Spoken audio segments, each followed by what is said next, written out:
उसको देखा होगा और उसके बारे में आपने सोशल मीडिया पे भी पढ़ा होगा। तो चलिए हम कुछ उसके ही बारे में बात करते हैं। आपने खास तौर पे उसकी रैंक भी देखी होगी कि उसने काफ़ी अच्छे नंबर से 98 पॉइंट समथिंग से उसने टॉप किया है और 55 लाख बच्चों में उसने टॉप किया है। लेकिन अगर हमने सोसाइटी की बात करें, हम अपने लोगों की बात करें, हम ही हैं, हम ही सोसाइटी को बनाते हैं।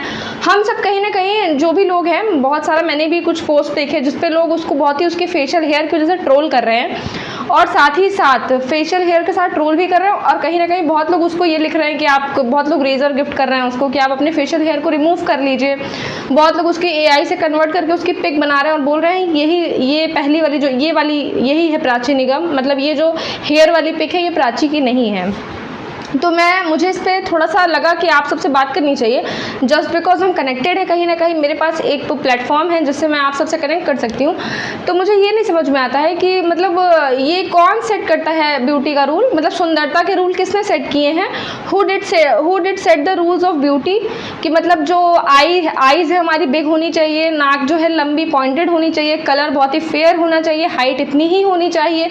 ये जो डाटा है ये कौन सेट करता है? कहीं ना कहीं हम सभी मिलकर के सेट करते हैं। लेकिन मुझे ये नहीं समझ में आता कि किसने किसको ये हक दिया है, किसने किसको राइट दिया है किसी की ब्यूटी को डिफाइन करने का।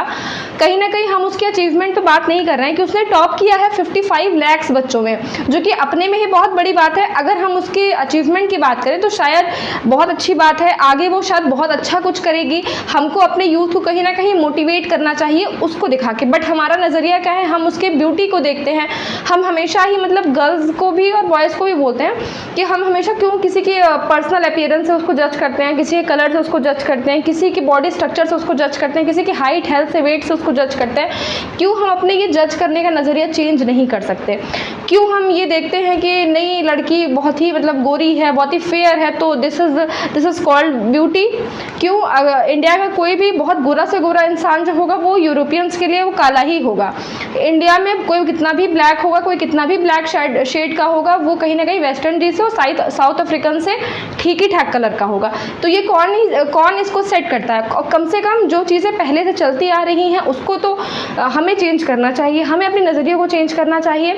कोशिश ये करनी चाहिए कि हम उसके अचीवमेंट पे बात करें, हम उसकी पर्सनैलिटी, उसके डेवलपमेंट पे, उसने जो भी अचीव किया, उसके गोल्स पे, उसने जो भी हिम्मत करके आगे चीज़ों को हासिल किया है, वो कैसी परिस्थितियों से, कौन कैसी परिस्थितियों से आता है कहीं ना कहीं और कैसे वो फाइट करता है, उसके बाद उसके स्ट्रगल्स पे बात करनी चाहिए, ना कि किसी की फेशियल अपीयरेंस पे, किसी की बॉडी स्ट्रक्चर पे।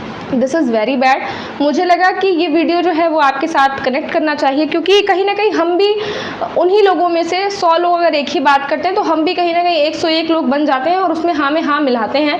बट अगर एक भी लोग अपनी राय को चेंज करते, जैसे मेरा ये वीडियो आपके तक जाएगा, शायद आप इसको देखेंगे तो आपके मन में कुछ चेंजेस आएगा। अगर 2 लोग का भी माइंडसेट चेंज होता है और वो तीसरे को चेंज करने को बोलता है या टोकता है, तो कहीं ना कहीं ये जो चीज़ है ये एक रेवोल्यूशन है जो सबका नज़रिया बदलेगा। और हमें इस तरीके से अब सोचना चाहिए, क्योंकि इतना ज़्यादा ज़माना आगे आ चुका है। अगर हम इन फिजूल के इन सिली थिंग्स में अगर हम पड़े